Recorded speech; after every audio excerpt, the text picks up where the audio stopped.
Citizen amendment bill 2019 जो लोकसभा में पास होकर राज्यसभा में आया है, मैं देख रहा हूँ अलग अलग मत प्रवाह यहाँ देखने को मिले। और लोकतंत्र में इस प्रकार से अलग मत प्रवाह जब होते हैं, यही हमारी डेमोक्रेसी है। लेकिन मैं कल से देख रहा हूँ, कल से सुन रहा हूँ, ये कहा गया कि जो इस बिल को समर्थन नहीं करेगी वो देशद्रोही है।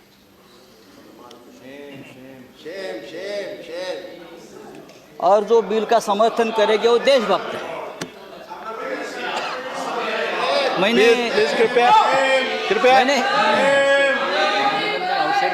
सभी सदस्यों से मेरा आग्रह है, कृपया शांति रखें। मैंने ये भी पढ़ा है, मैंने ये भी अभी सुन रहा था। प्लीज आप बोलने दें उन्हें, आप उनकी बात सुनिए। संजय जी, जो इस बिल को समर्थन नहीं करेंगे वो पाकिस्तान की भाषा बोलेंगे। उसका मतलब हम ये पाकिस्तान की असेंबली तो नहीं है,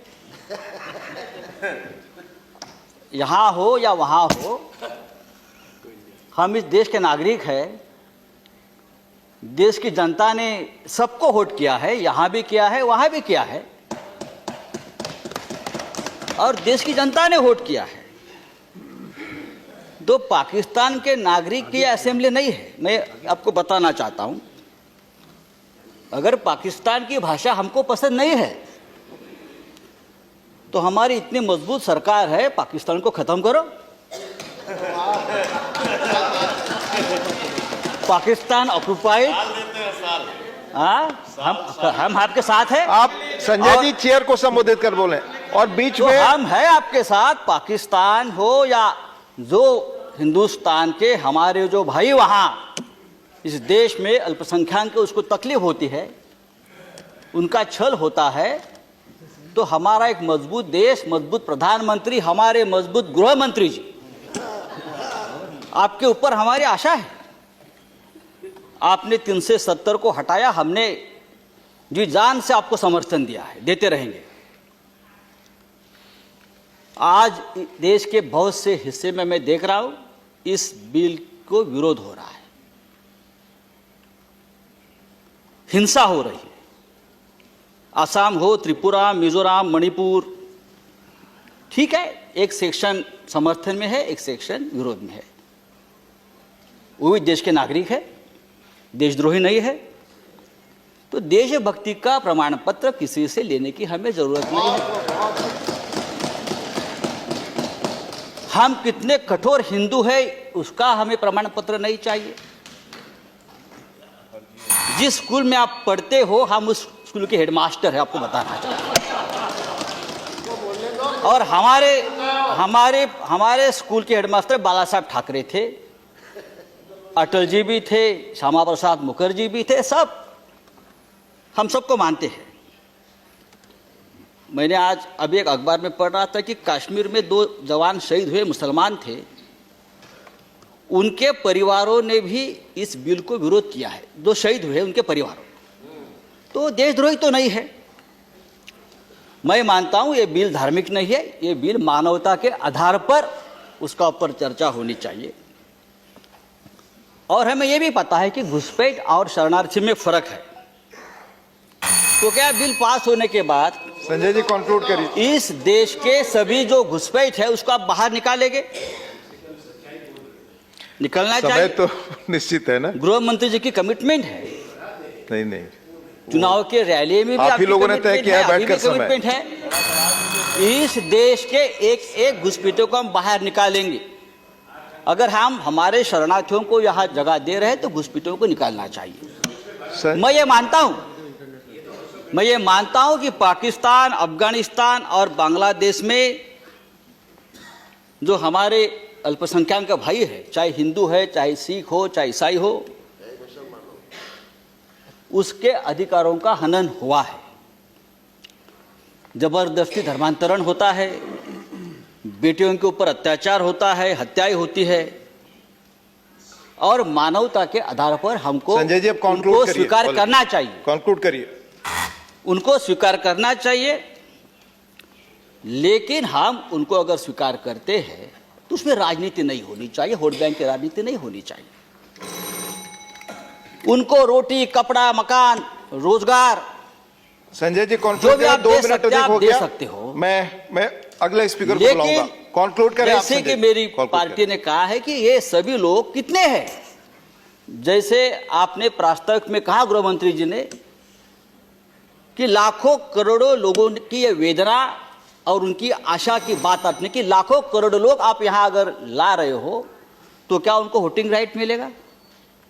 मुझे संजय जी, लगता है conclude 20-25 साल तक उनको Conclude। वोटिंग राइट अगर आप नहीं देते हैं श्री तो एक देश में बैलेंस रहेगा। नहीं आप दूसरी आप बात है, अगर Don't आज tell me. शरणार्थी की 3 है मिनट का समय है, मैंने 5 मिनट दिया।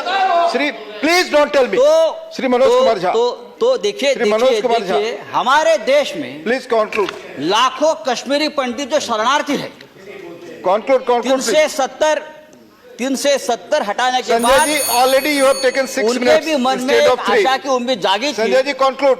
कि हमारे गृह मंत्री जी I'll be लाखों forced to call other Kashmiri Pandit speaker, Shri शरणार्थियों को मनोज कुमार वापस झा। कश्मीर आपकी बात भेजेंगे। रिकॉर्ड पे जाएगी।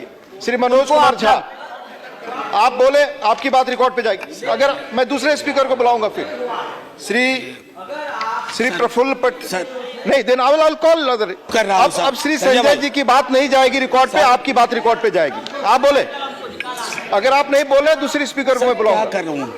श्री संजय राउत जी ने कहा कि इसका समर्थन नहीं करेंगे, ये देशद्रोही है। हमने कभी ऐसा नहीं कहा कि इसका समर्थन नहीं करेंगे वो देशद्रोही, कभी नहीं कहा सब।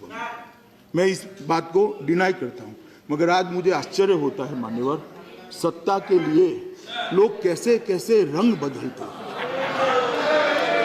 कैसे कैसे रंग बदलते। मान्यवर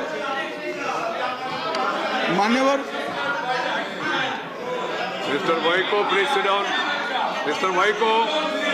Vaiko, please. Mr. Vaiko, Rangarajan, that nothing is going on record. You have to sit.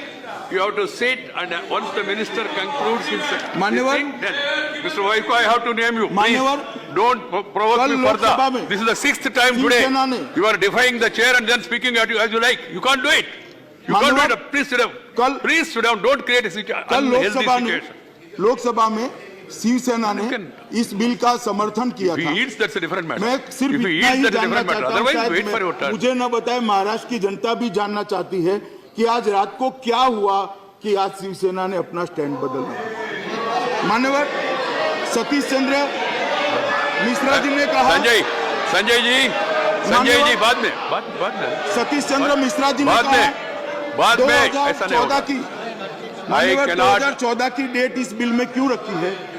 मैं माननीय सदस्य सतीश चंद्र मिश्रा जी को आपके माध्यम से कहना चाहता हूं कि मान्यवर ये बिल हम 2015 में लेकर आए थे, तब भी इसका प्रोविजन यही था।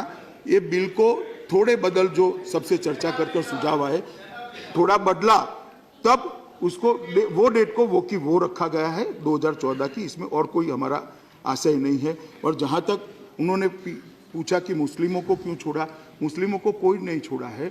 मुस्लिम वहाँ धार्मिक रूप से प्रताड़ना इन पर हो ही नहीं सकती, क्योंकि वो इस्लामिक कंट्री है, इसलिए यहाँ से लिया है। मनोज झा जी ने कहा कि इतिहास तय करेगा। मनोज झा जी निश्चित रूप से इतिहास तय करेगा कि 70 साल तक के लोगों को भगवान के भरोसे छोड़ दिया था, इसको न्याय नरेंद्र मोदी जी ने देकर इतिहास इसको सुवर्ण अक्षर से अंकित किया। लाखों करोड़ों लोग नर्क की यातना में जी रहे थे, उनको न्याय किसी ने नहीं दिया, क्योंकि वोट बैंक की लालच के अंदर आंखें अंधी हुई थी, कान बहरे हुए थे, उनकी चीखें नहीं सुनाई पड़ती थी। मान्यवर नरेंद्र मोदी जी ने वोट बैंक की राजनीति के लिए कभी कुछ नहीं किया, केवल और केवल ये पीड़ितों को न्याय करने के लिए नरेंद्र मोदी जी ये बिल लेकर आए हैं। मान्यवर सिक्किम के माननीय सदस्य ने 371 को डाइल्यूट न करे ऐसा मुझे कहा। मैं उनको आश्वस्त करना चाहता हूं, ये बिल किसी भी तरह से 371 ऐप को डाइल्यूट नहीं करता है। सिक्किम को 371 ऐप में मिले हुए सारे अधिकार अबाधित हैं। कपिल सिब्बल जी ने कहा कि आर्टिकल 14 की तो मैंने बात करी ही। कपिल सिब्बल जी ने कहा कि आपको कैसे मालूम हुआ